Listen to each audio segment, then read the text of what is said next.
asambleísta Betty Carrillo.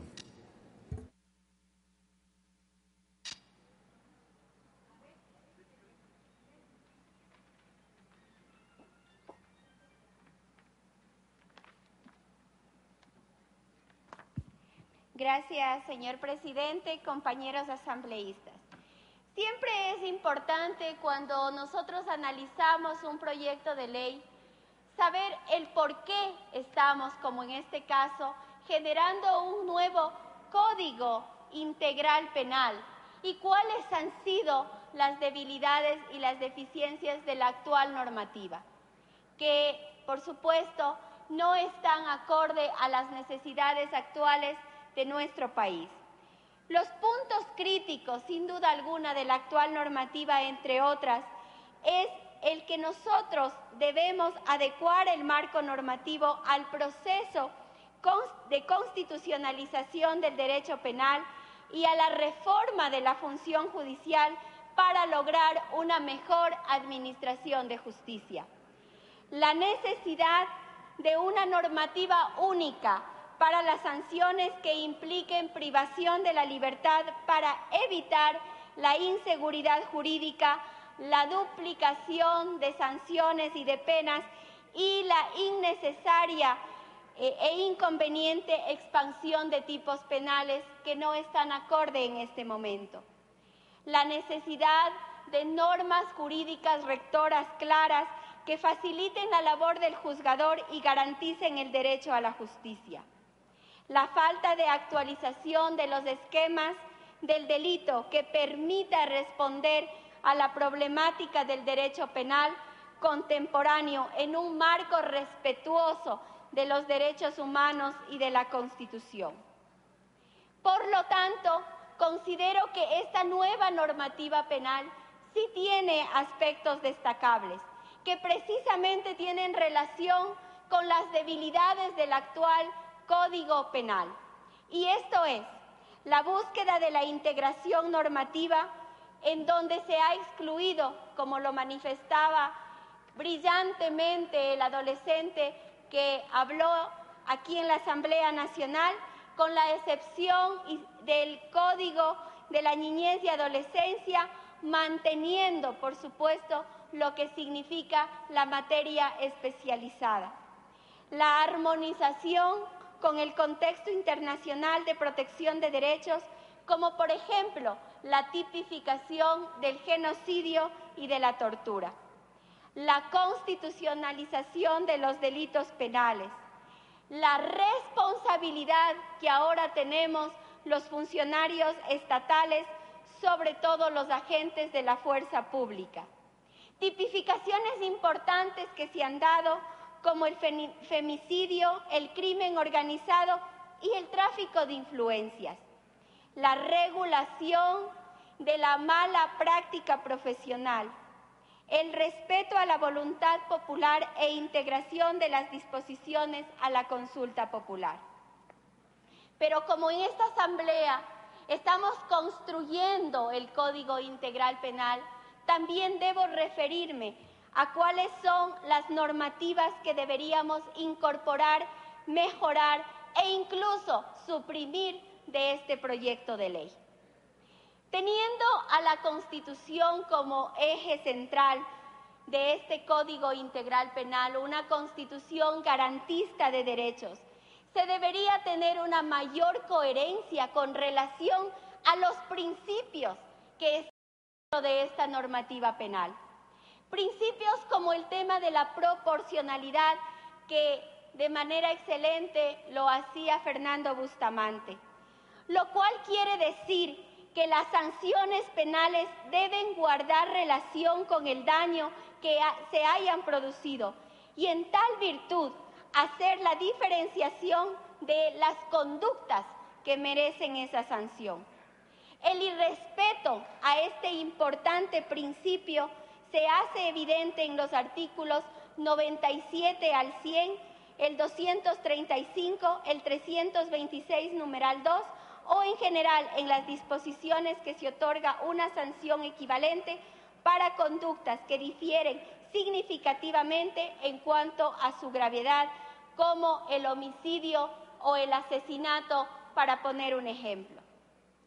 Creo que es importante la adecuación e idoneidad de la sanción como principio básico, relacionándolo íntimamente con el principio de mínima intervención penal y la mínima intervención penal como expresión del carácter fragmentario del derecho penal que faculta su intervención solo cuando han fracasado otras formas de solución de conflictos.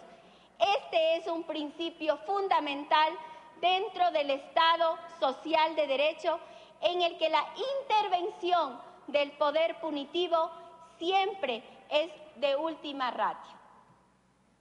En cuanto al capítulo 3, que habla sobre los principios rectores de la ejecución de penas y las medidas cautelares personales, considero con absoluta convicción que el aumento de las penas no reducen la delincuencia. Por ello, creo que existen principios rectores que deben ser incorporados, como el principio de humanidad y el de coculpabilidad o de corresponsabilidad social. De que con el incremento injustificado de las penas solo tiene un efecto disuasivo del poder punitivo cuando se impone un estado de terror con penas crueles e indeterminadas, lo cual no está acorde con un Estado social de derecho. No podemos, compañeros asambleístas, no podemos caer en las redes de quienes consideran que la sanción como medida para erradicar la delincuencia. No caigamos y no importa en lo que digan los herederos del terror febres corderista. Por lo tanto, y siendo concordante con una constitución garantista de derechos, con una visión humanista, en donde el ser humano es lo principal y en donde debe existir una correspondencia social del Estado, considero que además los principios deben ser la humanización de la pena y la coculpabilidad. Esa coculpabilidad entendida como la responsabilidad compartida de la sociedad y del Estado en la comisión del delito como causa eficiente o conciliador de las causas sociales, materiales y culturales de la conducta criminal de los hombres. En el momento de fundamentar el fallo y determinar la pena, se tendrá que considerar las carencias sociales que hubieran afectado a la gente. Siendo coherente con esta visión, me permito, por lo tanto, sugerir que necesariamente en este Código Penal tiene que incorporarse el siguiente texto: principio de corresponsabilidad social y atenuación de la pena. Los jueces, juezas y tribunales deberán tener en cuenta para disminuir la pena las circunstancias o condiciones análogas, las condiciones de vida que han limitado las posibilidades de expansión de derechos y capacidades de las personas procesadas. 2.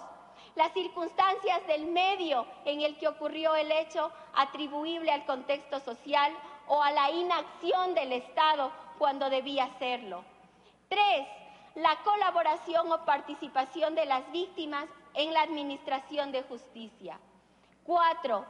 Esto es importantísimo: carecer de instrucción educativa cuando haya influido en forma determinante en la ejecución de tipo. 5. Vivir en condiciones de subempleo o desempleo y que éstas tengan relación con la tipificación. 6. Vivir en estado de indigencia, tener una familia numerosa o carecer de trabajo, atravesando manifestadamente una calamidad pública cuando se cometan tipos penales contra la propiedad.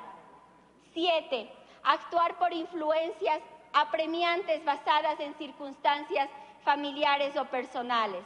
8. Actuar por emoción violenta, pasión excusable, temor intenso o bajo violencia superable.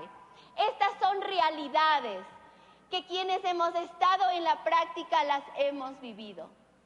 ¿Cómo podemos juzgar a una persona que por salvar a su esposa tiene que de pronto delinquir y robar una medicina? ¿Cómo podemos sancionar a una persona que por situación de trabajo y frente a la vida tiene que delinquir?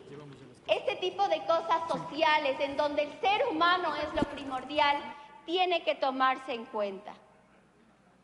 Es, creo, rescatable el hecho de que nosotros debemos copiar un poco más de lo que es la justicia indígena, en donde nosotros vemos que ahí, en la justicia indígena, no solamente se da el acto de sancionar, no solamente es un castigo individual, sino una oportunidad para que toda la comunidad analice sus propias fallas, su estilo de vida o su influencia en el cometimiento del delito.